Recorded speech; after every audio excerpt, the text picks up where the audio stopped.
The Project Workbench. One quick story. I didn't tell this. I know this is just as the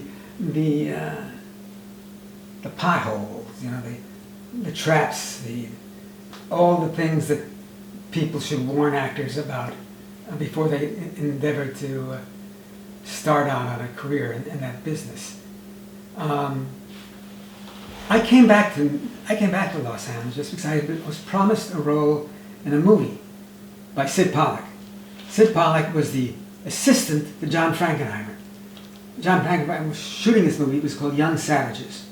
And they were going to shoot it in New York.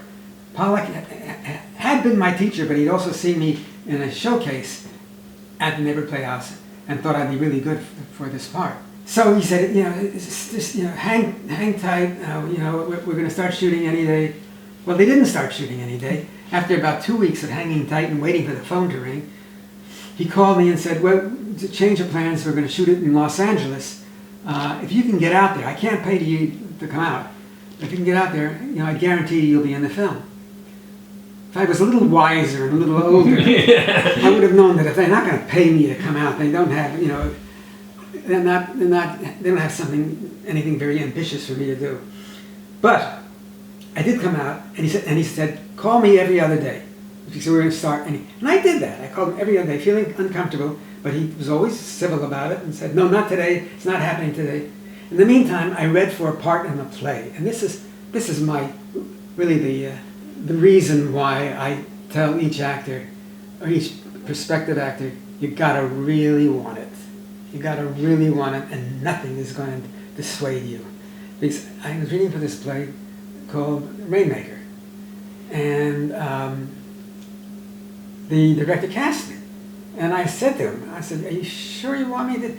Earl Holliman played it in the movie. He's a big, tall actor. He said, this guy eats like 12 dozen eggs for breakfast, He has this appetite. And he says, no, he said, we'll get shorter actors to play opposite you. So I was about to leave the house for my first reading, the table reading of Rainmaker.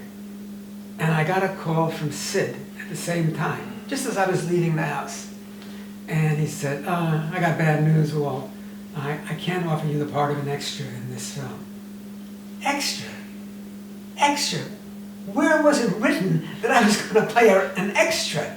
That was not the plan. The plan was to be an actor in this film. This is what he evidently had in mind all the time. So I left stunned. I left the house just stunned. What a terrible experience. But at least I had this play to go to. So I walked in the door, and everybody's already around the table, and I'm reading, and I'm counting the number of people around the table, and it's a full complement. Every character in the play was at the table. What was I doing at the door? Why was I there? And they were all sitting. So the director came up to me. I said, what the hell's going on? Why haven't you guys started without me? He says, well, I got some bad news, Walt. I had to recast the role. These things happened about 20 minutes apart. And I left there, just totally devastated. I couldn't believe this. And I thought, my God, if me and my sensitive soul can withstand this, if I can come back from this, then it's meant to be. I knew I was going to be an actor. And I did. I spent a little breastfeeding and why me, God? And then I got over it. But you have to be able to get over it because those things happen. In one way or another, they happen. They happen to most actors. There are some actors, who go from, summer stock to becoming major movie stars. But most people really have to work for it. Every actor I've spoken to sort of has a similar tale. Sure. It turns out that you typically don't get rich and famous overnight. Right. Odd. I thought it was the other way around. Right. So,